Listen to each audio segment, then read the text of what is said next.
మనం గత 10 ఏళ్లలో గ్రూప్ 1 నోటిఫికేషన్ అసలు చూడలేదు. సరే మార్పు రావాలి అని చెప్పి కాంగ్రెస్ పార్టీకి ఓట్లేసి దాంట్లో మీరు కూడా చాలా క్రియాశీలకంగా పనిచేశారు. గతంలో పాలకులపై కొట్లాడడం, కేసులు పెట్టుకోవడం, విద్యార్థుల తరపున మీరు మాట్లాడడం ఇవన్నీ కూడా జరిగినాయి. సరే మార్పు జరిగిన తర్వాత గ్రూప్ 1 నోటిఫికేషన్ వచ్చినా కూడా ఎందుకు సక్రమంగా వీళ్ళు దాన్ని నిర్వహించలేకపోతున్నారు? ఫలితాలు ఎందుకు ఇవ్వలేకపోతున్నారు? అసలు ఏం జరుగుతుంది? ఎక్కడ జాప్యం జరుగుతుంది? ఏం చెప్తారు మీరు? అసలు గ్రూప్ 1 ఎగ్జామ్ అంటే రాష్ట్రంలో ఒక సివిల్ సర్వీస్.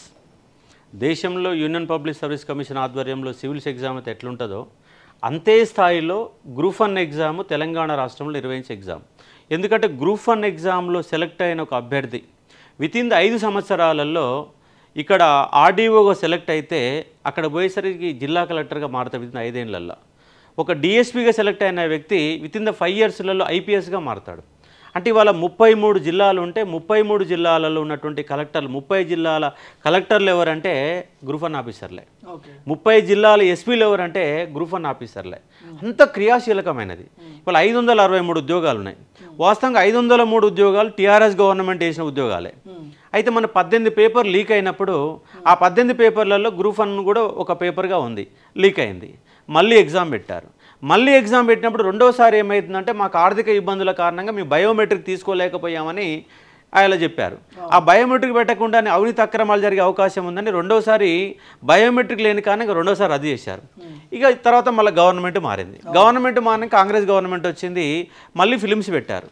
వాస్తవానికి ఆ ఫిలిమ్స్కు కంటే ముందు టీఆర్ఎస్ గవర్నమెంట్లో జీవో నెంబర్ 55 ఉండే. అది అన్ని కులాల వారి ఎస్సీ ఎస్టీ అందరికి కూడా అది ఈక్వల్ ప్రాధాన్యత ఇచ్చే అంశం ఉండే. దాన్ని తీసేసి జీవో నెంబర్ 29 తీసుకొచ్చారు. జీవో నెంబర్ 29 తీసుకొచ్చిన కారణంగా అది ఓసీ వర్గాలకు న్యాయం చేసే విధంగా, ఎస్సీ ఎస్టీ బీసీ వర్గాలకు అన్యాయం చేసే విధంగా జీవో నెంబర్ 29 ఉంది. చాలా మంది ఇప్పుడు ధర్నా చౌక్లో కూడా 2-3 రోజుల నుంచి పంచాయతీ ఢిల్లీ సుప్రీంకోర్టులో కూడా కేసు వేశారు, హైకోర్టులో కేసు వేశారు. ఇవాళ ఇందిరా పార్క్ కాడ ధర్నా జరిగింది. అసలు జీవో నెంబర్ 29 ఒక వివాదాస్పదమైన జీవో. ఏంది సార్ ఈ 29 వెనుక? అంటే 29 వల్ల ఎవరు నష్టపోతున్నారు? ఎవరికి న్యాయం జరుగుతుంది? ఎవరికి అన్యాయం జరుగుతుంది? ఎస్సీ ఎస్టీ బీసీలకు అన్యాయం జరుగుతుంది. అంటే రిజర్వేషన్ల వర్గాలకు అన్యాయం జరుగుతుంది. వీళ్ళు ఏం చేశారంటే 563 మందికి ఇంటూ 50 28,150 మందిని తీసుకున్నారు. అట్లా తీసుకోవద్దు. ఓపెన్ పోస్టులు 209 పోస్టులు ఉంటాయి. ఓపెన్ పోస్టులో టు ఆల్ అంటే 209 ఇంటూ 50 ఫస్ట్ తీసిన తర్వాత మళ్ళీ రిజర్వేషన్లలో ఎన్ని పోస్టులు ఉంటాయో, ఉదాహరణ బీసీలో 50 పోస్టులు ఉంటే 50 ఇంటూ 50 అట్లా తీసుకోవాలి. అట్లా తీసుకోకుండా ఒకేసారి తీసుకున్నారు. దానివల్ల ఏమైందంటే వీళ్ళు ఏం చేస్తున్నారంటే ఒకవేళ 50 మందికి కనుక బీసీఏ ఉమెన్ కానీ, ఎస్సీ ఉమెన్ కానీ, ఎస్టీ ఉమెన్ లాంటి తక్కువ వచ్చినప్పుడు కింది మార్కులకి వెళ్ళి తీసుకుంటారు.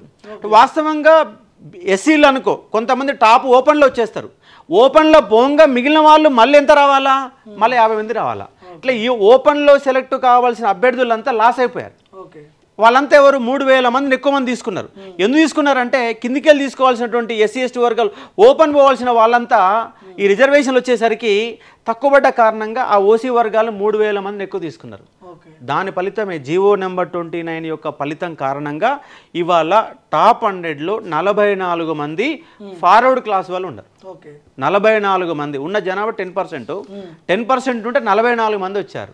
అయితే టాప్ 100లో ఎస్సీలు ఎంతమంది? జస్ట్ 3. కానీ ఎస్సీల రిజర్వేషన్ ఎంత? 15% ఉంది. ఎస్టీల రిజర్వేషన్ 10% ఉంది. కానీ ఎస్టీలో 5 వచ్చారు, ఎస్సీలో 3 వచ్చారు. అంటే ముఖ్యంగా ఎస్సీ ఎస్టీ వర్గాలు అనే వాళ్ళకి ఓపెన్ కాంపిటీషన్లో పోటీ పడలేని ఒక పరిస్థితిని కల్పించింది గవర్నమెంట్. అసలు జీవో నెంబర్ 29 తప్పు. 14 కేసులు ఉండంగా కూడా అంటే ఒక్క బయోమెట్రిక్ని అడ్డం పెట్టి ఇదే కాంగ్రెస్ నాయకులు ఇలా కోర్టుల కేసు వేసి గ్రూప్ 1 అడ్డుకున్నారు. మరి 14 కేసులు ఉన్నప్పుడు ఎట్లా ఎగ్జామ్ పెట్టారు మీరు? అంటే ఈ 14 కేసుల్లో ముందు తీసుకుపోయారు. మహేందర్ రెడ్డిని 1 ఇయర్ కోసం తీసుకొచ్చారు.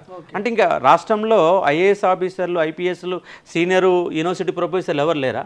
వీళ్ళందరిని పెట్టుకుని మహేందర్ రెడ్డిని ఎందుకు పెట్టుకొచ్చారు? ఏజ్ లిమిట్ కూడా దాటిపోయింది అనుకుంటా. అలా రిటైర్డ్ అయిన ఆయన రిటైర్డ్ అయిన స్థానంలో వీళ్ళ బుర్ర వెంకటేశం గారు వచ్చారు. మరి 1 ఇయర్ కోసం మహేందర్ రెడ్డిని ఎందుకు పెట్టారు? అంటే ఈ గ్రూప్ 1 ఉద్యోగాలను సక్రమం పెట్టుకోవడం కోసమేనా? గ్రూప్ 1 ఉద్యోగాలను మీకు అనుచర వర్గాలు ఇవ్వడం కోసం పెట్టుకున్నారా అన్నట్టుగా కనిపిస్తూ ఉంది.